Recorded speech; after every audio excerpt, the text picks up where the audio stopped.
she is the one, she knows all the shelters in the state personally, she knows our shelter personally. She does a lot of work with these diseases, so we are working very closely with her on how we're managing things. So as you probably remember, last year we had a few cases of pneumovirus in here, and we were following the current recommendations of quarantine the sick ones, you know, this and that, all the different categories. Move this dog here, don't touch this dog. It was insane, right? So what was learned from the experiences, because evidently a lot of shelters went through our same experience, is that you really can't contain it in the shelter environment. It spreads very easily, so it's like, it's a useless venture. So what the new recommendation is to do what they're calling a chickenpox party. And some of you people are too young to remember that. But in the days before chickenpox vaccines, it was inevitable the entire class or town was going to get it. So you used to have a sleepover with all your friends and you'd all get chickenpox together, okay? So that's what we're doing. That is the current recommendation. It's completely the opposite of what we talked to you guys about last time. So I'm sure there's going to be a little bit of strange feelings when you do the things we're asking you to do, but I assure you it's for the benefit of the dogs. But what we have done is we have closed down the shelter to dogs completely. No dogs come in, no dogs leave. Because we're a county shelter, we do have to accept certain dogs. Those are emergency special situations only for now, and the animal control officers have all been briefed on what we consider an emergency situation, and those dogs will be housed in the garage.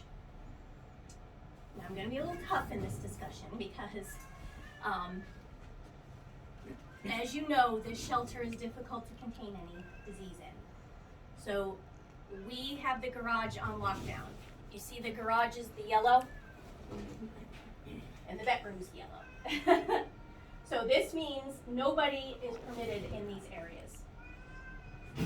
Not even 1 foot in the areas, okay? Because this disease can be transmitted on your shoes, everything. So we're having to be very careful with these dogs. Pretty much what we are doing is every time a dog gets sick, we have to count down 2 weeks. So we are going to remain closed to dogs until 2 weeks after our last sick dog. Because the incubation period is, they were telling us last year it was 10 days, but they have now found evidence that it is at least 12, up to at least 12. So they're recommending we wait 14. And that's about what we've been seeing in the shelter, is that our dogs are getting sick somewhere between 10 days and 14 days, sometimes a little sooner, once they've either been exposed to a dog or once they get to the shelter. So pretty much what we are going to do is you guys are going to be our fomites, tracking all over the kennel area, exposing all our dogs to each other. It's odd, I know, but we need all the dogs to be exposed so that we can get rid of this. The only way that we are going to get rid of this is to have it run through. You know, just shut the doors and let it go through. Now that doesn't mean that we are purposely wanting our dogs to get deathly ill. What we've been seeing in our dogs is that most of them kind of feel like I do right now. A little bit sick, not horrendous, you know. Some of the dogs have been getting a cough with some greenish mucousy stuff coming out of their noses. Those we've been treating with antibiotics and anti-inflammatories because that indicates a secondary bacterial infection. We have, however, had 3 dogs that have had some pretty serious pneumonia. So that's kind of what prompted us need to test, was because this isn't trying to get out. It's because this looks different than just regular old kennel cough. Okay, so we've tested 4 dogs, 1 here, 1 that scared us that we gave to the Humane Society last week. all 3 of the dogs from here tested positive for pneumovirus. The Humane Society don't test negative. Yeah, I'm sweating that one. So, not to say that they're not gonna get it, because this isn't a problem in our shelter, this is a problem in our community. What's happening is pneumovirus is in the dog community right now. And when a dog comes in carrying it, they cause the whole shelter to come down with it. So, I don't like it when people or even other veterinarians say, oh, your dog got it at the shelter. Well, yeah, technically, got exposed at the shelter, but it came to our shelter from out there. Unfortunately, there is no vaccine for this disease, so this is something we have to deal with in this way. We do vaccinate our dogs for everything of concern that other shelters do vaccinate for, you know, the distemper, the parvo, the adenovirus, so the bordetella, they do get those vaccines, but for this particular virus, there's not a vaccine out there yet. I'm hoping someone's thinking about working on that, because it seems like it's becoming a nationwide problem, not just a Hernando County or Pasco County problem. So we are going to ask you guys to adhere to some strict rules until this is over. We're anticipating that this is gonna take at least 4 weeks, probably longer. I think, what was Pasco shut down, like 6 weeks, 8 weeks? I think it was like 4 to 6 weeks. Yeah, something like that. Mhm. So we're anticipating this to be at least 4 weeks, possibly longer. Every time I see a new sick dog in the kennel, I have to start the clock again. So I am working on, actually I almost finished last night, some charts and graphs and who's got what and who got what and all this stuff. And so I need to sit down with that and look at that so that I can start keeping track of the clock as well. And once a dog gets it once, they usually don't get it right back. But I think there's some things that aren't really known about this, or that I don't know yet about this, but I have noticed, in our shelter anyway, that the dogs that seem to get it seem to be good. So, I don't know how long that lasts for. Like, I don't know if the dog came back next year and was in the middle of another outbreak if it got it. However, for the immediate, it seems. for the immediate, it seems like once they get it and I get them over it, they seem like they're okay. But we have had a couple very sick dogs that I've been concerned about. The rest just kind of have like the snotty nose that goes on for a week or two, and you know, that kind of thing. So this is a diagram of the shelter. There was really no other easy way to do this, but this zone is considered Fort Knox. I don't want anyone even close to that zone, okay? The red is where you guys are gonna be. The red is our hot zone, which is the kennel, okay? So we are going to allow the dogs to go out and play. We actually are encouraging it. You guys can have play groups with the dogs as long as I don't have to suture anybody up after. Okay? Play groups are actually encouraged. You can use, there's 3 play yards that we're gonna use. The ones over there. The play yard that's adjacent to the pasture is off limits. Okay? The dogs from the kennel can go in only one direction, and that's up the hill to the play yard. Or in the grass by the play yards. That's it. So you're gonna see, are there arrows out there yet? If you look in the grass, we spray painted the grass. But in the kennel area, I don't think there's arrows yet. Dana said that she was gonna do it this week. I don't know if she did it or not. So everyone can have a diagram of this if you want. These arrows show the flow of the dogs out of the kennels. So the dogs in A go out this door, which is straight up the hill to the kennel. The dogs in B have to go around. They can either go out this door, or they can go around and out this door. They cannot be in this area down here, okay? This green area, anything that's green or yellow is a no-go zone for you guys. So our shelter's set up a little oddly that we've had to make some adjustments. This aisleway where the cat rooms are and coming down into the office is considered a green zone. So you guys and the dogs are not allowed in there. And those are taped off. We did that their Wednesday before we Yeah. left. And there is, when Dana gets a little bit of rest, there is going to be actual barriers up here so that you know. Pretty much, you guys are in a red zone. If you find that you are at a point where there's red and green tape, do not step over to the green tape. Okay? So this would be a transition zone. Now, one thing that is concerning about this disease is that you guys can bring these home to your dogs. So if there are any of you that don't feel that you want to be volunteering during this time, we completely understand that, okay? Can we like, all right, I know we need to change our clothes and all that, but what about on our skin? Yeah, I it's mean, recommended. could we have something lingering? Yes, what I recommend that you guys do is that you bring a full change of clothes and shoes and bring a bag. And what we're gonna have you guys do is at the end of your time here for the day, you're gonna go out this door on the side, you're gonna come around into the side door of the lobby, and that public restroom is where we're gonna have you guys change, and you can get, washed up, wash your hands, things like that in there. So we should wipe our skin down Yes. too. Should wash your hands. You cannot, however, go over, you'll see a red and a green line. You can't go over the red line in the lobby, okay? Because we're gonna have to limit. We're just gonna keep you guys in that one little area because this virus can contaminate our building, the lobby building. So that's why we're doing this, is because we don't wanna be contaminating our workers who might have to go into the garage area. So we have to keep our people pretty clean. So the red zone is the kennel, except this aisleway where the cat rooms are and down into the office area, cross into this zone. So you guys are gonna have to think about your traffic pattern a little bit.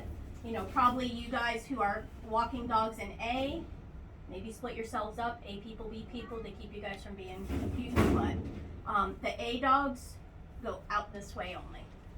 Don't cross over here, they go right out there. And you'll see the red and green tape. So keep the dogs inside the red tape, out the door, straight up. The B dogs go either out this way or around and out where the A dogs go, okay? So nobody's going out over here anymore. And no dogs are allowed in this area where the locker rooms are, or the prep rooms are, or where the garage hallway is. Nobody's allowed in those areas. That's gonna be for certain designated staff only, because our staff you're gonna see is gonna be in PPE throughout the building. But we can't regulate you guys in PPE because we have to, it would be very difficult for us. So the only way that we can think to have you guys come in the shelter and not kind of blow this to heck, you know what I'm saying, is to have you guys just come in, stay in the kennel, come in this little area, change, and then unfortunately out. So there's not gonna be people When we in the come office. in, how do we get like, do we go through the side to get into the red zone? What, like we used to walk right through the office. The lobby. Okay, so Yeah, you can't come through the lobby anymore. Yeah. So it's a little bit impersonal, and it's not that we don't love you guys, we do. It's just we've gotta. You guys are kind of a ringer. If they're coming in our for their shift though, and they haven't been out by the dogs, then they still go through the side door. Or that at that point they can go through the lobby, but as soon as they hit the red zone, they are not to come back in. Right. Okay. Right. So you guys can go through the lobby only whenever you first get here. Afterwards, Once you've No been in more. a red zone, you can't come back. The only time you can come back is through this designated red zone area to get changed. When And we then right out. change, Are you gonna show us? we then can come out that way then, or do we have to go back? How do we get out of the building? Yeah. Without contaminating anything? Yeah, I think that you guys should come in this side door to change. And then once you're all clean and changed, maybe walk out the front door. I'm fine. Is what I'm thinking. Because That's what we I was don't- thinking. Yeah. Yeah, through the because lobby. This is, once you guys walk through this little hallway there near the closet, that's all contaminated. Right. So you're gonna come in through that little hallway closet on the side, And then once you change, just come out and go out the lobby door, the main public door, out down the ramp there. Okay, and that'll be the traffic flow that we have to follow.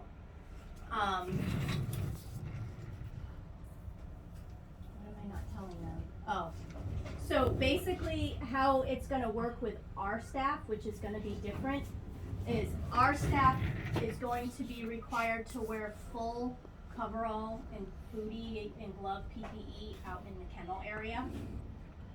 And we will have staff designated just for taking care of the kennel dogs. We're gonna have a person dedicated just for the cats who's gonna have to follow a specific traffic pattern. You'll see a blue line for the cats.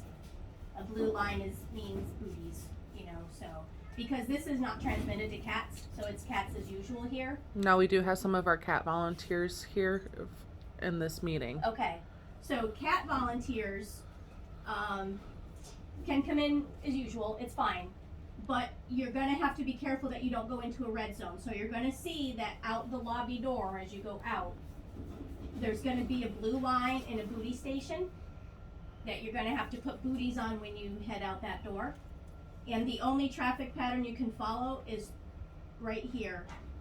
This little way through to the cat rooms and then back out. You can't go out this way, so you're gonna have to come back through and out. And you'll see a blue line going through here. And there's also red tape by that back door in the CB room. So that way you know not to cross it. Yeah. Pretty much if you see red tape and you're a kennel person, don't step over the red tape. If you're not in the kennel, if you're a cat person, don't step into the red tape. Does that make sense? We tried to make it very visual for everyone, but Do we not risk carrying the virus coming out of the bathroom, stepping where we've already stepped in the red zone, crossing over to get out the lobby door? there's a point where practicality has to go out the window. So we are going to be mopping this area frequently throughout the day with bleach. So, you know, you could also bring a little pair of booties or something to put on your clean shoes to walk out and then take them off in your car is another option. Yeah, this is the hard zone for us right here. But that's why we're kind of trying to keep you guys like over that way, you Well, know, so. Melissa, maybe we should put a thing of booties in there for them. Yep, we sure can. And then, what was I just gonna say? Sorry. No, it's alright. But we have to keep this building green. Because otherwise, we could contaminate our garage person worker. There's gonna be one person designated to the garage dogs a day, and it will probably be my vet assistant in here. So this is completely off limits. This whole zone is actually completely off limits, okay? Now what's gonna happen, the dogs in the garage, who are our emergency admit only dogs, they will receive enrichment, but they will go this way. You guys are going this way. Our dogs are gonna go this way and through the parking lot up into the pasture. That's why we don't want you using that fourth play yard that's adjacent to the pasture. And we wanna be able to give some dogs some playtime out in the pasture area. And there's nice, pretty, bright lines. You cannot miss them. Yeah, we painted the grass for you guys in the driveway. So, not just for you guys, but for the whole staff. Cause this, you know, this whole zone thing is kinda new, so, but basically the way I think about it is, if you're in the kennel, you are red, you're contaminated. Don't step over the red line into another zone. If you're the cat person, you are clean. Don't get yourself dirty. Don't step from the green or blue over into the red. And Missy's gonna be helping you guys too when you're here, you know, where you gotta put booties on, things like that. But the only way that we couldn't have you guys all in full PPE and everything is to do it this way. Have you completely change your clothes and then just out the door, rather than being in the lobby with us and stuff like that. Are we still doing the cleansing of the leashes and? Yes, I think Okay. that needs to be done no matter what, whether we Okay. have an outbreak here or not. That's just kinda good hygiene in general. Then you I have know. a question. We're entering the red zone to get the leash. Do we have to go up and around to get to the B zone? Cause you don't wanna cross that Where are their section leashes? there.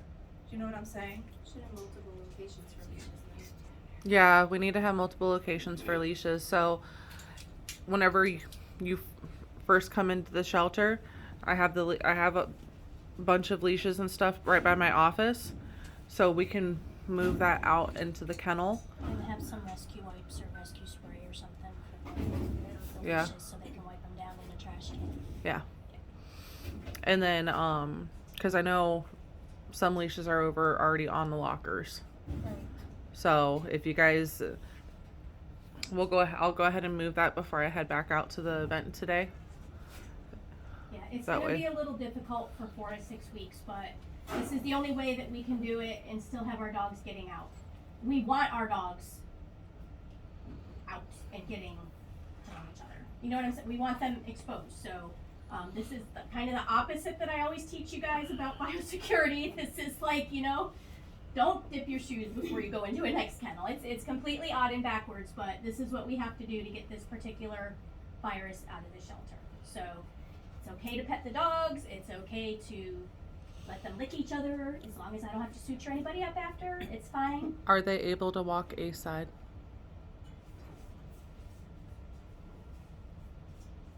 Yes. Okay. Until we know otherwise of a no. Okay. We did have one little dog that's still kind of haunting me. I did have to put a dog to sleep here on Wednesday.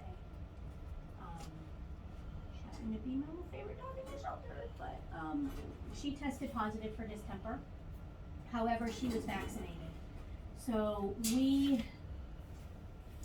are doing some further testing on her to determine if it was the vaccine popping up on the PCR or if it's a wild type strain. Okay.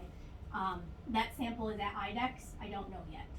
But Dr. Crawford told us to proceed as though we have pneumovirus for now. She said stay with the pneumovirus plan for now. If something pops up on that other dog, we will adjust. But for now, we don't know if that was a fluke because we use a modified live vaccine here. So there is a chance that if I do all this testing that I could see some spike with distemper because we recently vaccinated them. However, there is a way to determine whether it's the vaccine or the wild type strain, which is what I had to do with her Wednesday. Okay, so some of you will notice that she's not here, so I'm sorry. But we had no choice because distemper is far worse than pneumovirus in our shelter. So I don't want to talk about it right now. Oh, that's fine. I just wanted to. Yeah, sorry. So she's got hero status because she's, telling us about the rest of the dogs. The samples I needed, we couldn't get from the big dog. But anyway, that's why you won't see her. That's why she's asking about walking the A side. We took blood samples from every dog on the A side Wednesday. I don't ever want to have to do that again. The dogs were bonkers, to say the least. Having to draw their blood in the runs was very difficult because they were all like, but I couldn't really be bringing them all in here, so we did it in the runs, we got through it. Dr. Crawford is doing some testing on all these blood samples for us.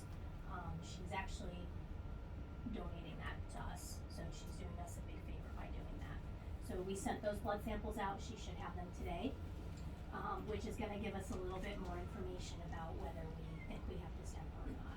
But right now, we are not in distemper mode, so just forget about that, okay? Because we don't know one way or the other. If we find we have something else, we will be doing something different, but for now, we are advised just to proceed with the pneumovirus, and let's focus on that, okay?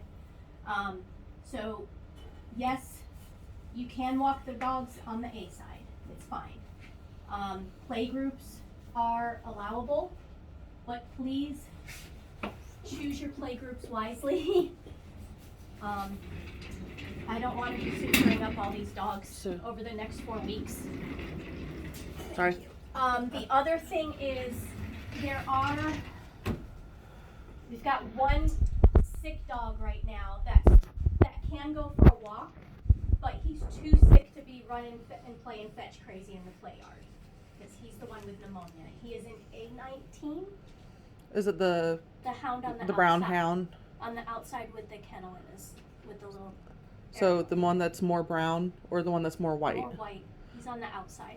Okay, yeah, I think it's A19 if I'm not On the outside. mistaken. Yeah. Yeah, and you'll notice he doesn't look that hot. I do have another dog in A5 right now that's not eating, but I think it's something different than pneumovirus because he's really pale for some reason. He's our 4-month quarantine dog, which I don't think you guys would be around anyway. So that's Hopper, isn't it? Yeah, it's Hopper. Yeah. So what I would say is we will let you know which dogs are leash walk only and which ones can go in a play group. Right now, the only leash walk only I have is the Hound in A19. And as, I don't know if you guys all know this, Truffle blew her cruciate ligament last week. So she can't go in the play yard. She can't leave her kennel right now, unfortunately. So if someone wants to give her some special attention inside her kennel, maybe read her a book or something. Unfortunately, she's on bed rest for 6 weeks. Truffles. Yeah. Did she have surgery or she just went for the consultation? Well, it's a cruciate is something that is pretty, I can tell what it is just by an exam, but she did, I think Charlotte? Yeah, Was it Charlotte that So brought her some Charlotte took her to St. Francis. They ended up saying that they weren't going to be able to help us. of that? Yeah. Suzanne got word from University of Florida. They're starting a new program, and looks like Truffles is going to be their first patient. What kind of programs? It's where shelters can take dogs that are injured up there and they fix them. Can you get me some information on that program? So I Yeah. can see. The only thing is the surgery that she's gonna need is a big surgery. It's a big one. Because she's a big hefty dog. We can't just do a little fish and line figure 8 thing. She's probably gonna need a TPLO, which is a big surgery that a special surgeon has to do. So for now she needs to stay in her kennel. She seems okay with it. But just if someone can make sure that she gets something, just don't give her, she has to be on a diet because otherwise she's gonna blow her other one. So unfortunately we're gonna have to give her low fat treats. Because if she blows her other one, then I don't think she'll be a good candidate to get out of here. So let's not over treat her while she's on bed rest, but let's give her some attention, maybe read a book or do something, that she can do in her kennel. So what's gonna happen with the dogs that come in with the ASOs are not allowed in the building either. So the garage is the zone that those dogs will be going into, and the men's or the women's? Men's locker room. Men's locker room. It's gonna be like an overnight drop box for the animals. So they're just gonna come in, drop them in the locker room. We have kennels and stuff set up in there. And then in the morning, we'll have one person designated to getting them out of the locker room in here. You may see the garage doors open. That doesn't mean you can go in there. It's just to get some, Is there any way that you would know when they come in if they're contaminated? with pneumovirus. Yeah. Probably not, because the incubation period is up to 14 days. However, if I mean, they can bring it in. they can, and that's exactly what happened, is somebody came in the shelter with it, and exposed. So that's exactly what happened. And I think it happened the second week of October. Do you guys need more So- kennels, like little crates? I think we're okay. We've got crates set up in there. We are not planning on having a lot of dogs in here. So there's very strict criteria for a dog being allowed in our shelter right now. So we don't plan on having more than a few in here. If something bad happens and we have to have more than a few, they're gonna call us ahead of time so we can make special arrangements for that. But right now, there's only a few, so we should be okay. Everybody worked really hard last week getting the garage sparkling clean, set up, all that stuff. So basically, we're gonna be a little antisocial with everybody for a while, I'm sorry, but you're in the red zone and you're out the door. If an animal, if you guys see something that needs my attention in the kennel, if you can call Missy on her cell phone, don't come in here. Just call Missy on your cell phone and say, you know, this is what I'm seeing, and Missy will come in and let me know, and we'll put it on the to-do list. Call or email. If you guys do not have my cell phone number, let me know. It's in all the emails that I sent you for the volunteer orientations and all that fun stuff. So if you can't find it and you need it, let me know and I will be more than happy to give it to you. But one thing that, if you guys are gonna do play groups, I think we need to pick and choose carefully who goes in the play groups together. No one's trying to do play groups. Okay. So Play groups are allowed, however, and they're actually encouraged. So, if we do a play group, just let's pick it carefully. But I know some of our dogs are not as well socialized when they come into us as some of the other counties are. So, like I said, if we do one, just make sure I don't have to come put the dogs back together. I shouldn't say no one's trained for play groups because I know, what was it, a couple years ago they were starting to do play groups before Yeah. COVID. Yeah. Yeah, and then COVID hit and then that kind of put a stop to it. So some of our long-timer volunteers might know, so. Yeah, I mean, I wouldn't do like a big group of dogs together in a play group in the play area, but maybe a few that you know. I would do one or two if you Yeah. know that they're good and friendly with dogs, like Annabelle and Sheba. They came in together. Exactly. But if there's a dog they might get along with, that's okay. Or the runs that are down here that are adjacent to each other, allowing them to see each other through the fencing is fine. Okay. It's the complete opposite. I know it's weird. It's like, hey, go get virus. It's bizarre, but it's what we're gonna do, and we have to do it. I spent a lot of time here last night plotting all of our cases and going through the records of every dog in the shelter, and I do see a trend, so I need to spend some more time with that today.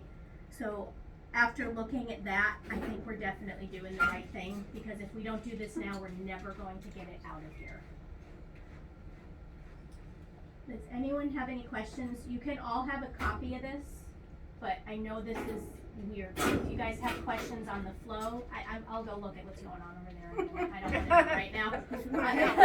They're having fun. Yeah, I think I had to clean them 4 times yesterday. So. I'm verifying with Madison that Mom's got called to pick up, so Huh? I'm gonna verify with Madison before I head Okay, out because to they're my ready event. to go. Yeah, make sure Mom got called. Yeah, the cat above them is like, man, go Yeah. to bed. Trying to sleep. Do we have access to the sink that is in the aisle, the green aisle? We can't wash our So hands. the aisle, this is the aisle. This is it here? This is the aisle right here. Okay. This right here. Yeah, the sink is like Yeah, where, the right in sink's here. right Not here. We used to wash our hands. Yep, the Yeah. sink's right here. So you'll have access to that, and then you have that. You'll see Okay. whenever you go out All there. Yeah. It's all me and Dana were here probably an hour after we were supposed to, just taping and spray painting the grounds on Wednesday. So basically, until we're used to it, you guys are in the red zone. When you get to the red tape and you see a green line, don't go over it. That should kind of say, okay, I need to go somewhere another way. Okay, so just kind of think of that. Just be a rat in a maze, and take this with you so that you know which direction you're going with your dogs. There is a red line at the volunteer gate off to the side.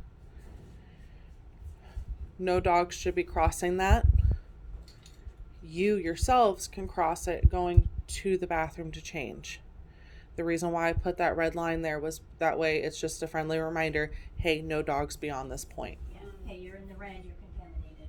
So you guys are our red people. So the way we walk the dogs out, we walk them back in the same way. Yes. Mm-hmm. Yep. This area cannot be crossed with a dog, and this area can have no dogs. or Randy, people. did you have a question? Yeah, I just wanna make, you might have already said this, can you walk out the gate and walk up and down the street? No. And come, okay, so no, not out. And I know you guys like to take them for walks down to the gardens and stuff, and unfortunately right now, The no. mowers are here taking care of that paint. Because the Oh. reason being is because our garage dogs are gonna be coming out to the right, and we're afraid that we may have an accidental. So unfortunately for now, we're gonna have to ban the street walks. Where do you stand right now with the quarantine? Is it, like, have you had anybody new test in the last couple of days? Yes. Okay, so, Yeah, we're right in the thick of it right now. So I have about Yep, that's what it is. 17 dogs. Why are right they now coming that on are a sick. Saturday? And I Because have you just put 4 milk more that I have to look at today that look like they were starting yesterday. I put 4 new dogs on the treatment list yesterday. so it's just gonna be progressive It's until gonna be everybody gets it. progressive. So what's gonna happen with me is I'm going to see, like, last week we had a really good week. And I'm like, wow, am I overreacting? But no, this week I'm seeing it again. And it's because the incubation period is 14 days.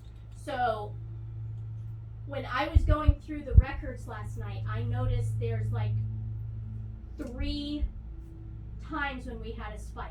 It was the first into the second week of October.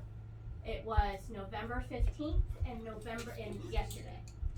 So I see the cycle and I see it spreading according to that incubation It's like period. every 2 weeks. Yes. So obviously it's a respiratory virus and can be spread that way. Can it also be spread any other way through feces or anything specific with like? As far as I know, it's mostly respiratory. Okay. But you guys, I am told, I asked this question, there is nothing that either I was able to find or the infectious disease person at the university was able to find that says it's contagious to humans. So as far as we know, it's not zoonotic. As far as we know, the cats are fine. That's why we're doing cats as usual. You guys will see that I'm not going to spend as much as I wanted to catch up on dog surgeries. I'm not going to be doing dog surgeries in here. Actually, you probably won't see very few dogs in here. I'm going to allow 1 dog in here because I'm worried it's that A5 dog that's like stark white. I got to find out what's going on with him, so he's going to have to come in here. But we wanted to do, because we're like, whatever, it's in the shelter, we might as well just get all these dogs spayed and neutered, the ones that look healthy, and then, decontaminate everything. But we talked to Pasco, because they were kind of under the same thought process we were, it's a good time to catch up, and they adamantly warned me not to try it. Evidently they did 2 dogs, and right, like the day after surgery, the dogs crashed. And their thinking is that, right now, the dog's immune systems they're exposed, but they're kind of fending it off. When I get them in and do surgery, that's a stressor, and stress inhibits your immune system, so that stress of surgery probably allowed that virus to make them sick. So they were very, so we're trying to learn from things that worked for them and didn't work for them, and they advised us, as tempting as it is to catch up on dog surgeries, do not do it. So we're going to be doing all my cats in here. So, but you will not see me in this kennel area much while you guys are here, because I'm going to have to modify my traffic flow so that I don't act as the biggest fomite in the place, because I have to be around everybody every day. So I'm going to be coming in first thing in the morning, and I'm going to be checking these dogs. And then I'm going to do cats and whatever else I have to do that day. And then in the last part of my day is when I'm going to go out and do these shelter dogs, and then I'm going to go home, so that I don't risk bringing anything over here. So these dogs that have pneumonia before do you know why they may have gotten that? Yeah, because it's kind of like the flu. Some people get a mild case of the flu. Some people get sick enough that they can't go to work, but they're fine, and some people end up in the hospital. This virus is kind of like that. Thankfully, Pasco didn't have any deaths from it, and so far we have not. So I'm hoping it stays that way, but I have had 3 or 4, I think, pneumonias, which is very unusual for our shelter. So those dogs were on a kind of aggressive treatment. treatment plan, and they seem to be coming around. The one that was the worst, that scared me the worst, was that hound in A19. But he's starting to come around slowly, but he's gonna take a while. His lungs are gonna take a while to heal. Questions? Can you make sure they all have a copy of this? Yep. Okay. And you can bring it with you. Do we have any of these stuck up in the kennels anywhere? We should probably laminate a few and So I'll say that one I'm gonna put on right by their table. So this is a trial. There may be some kinks we have to work out with this, but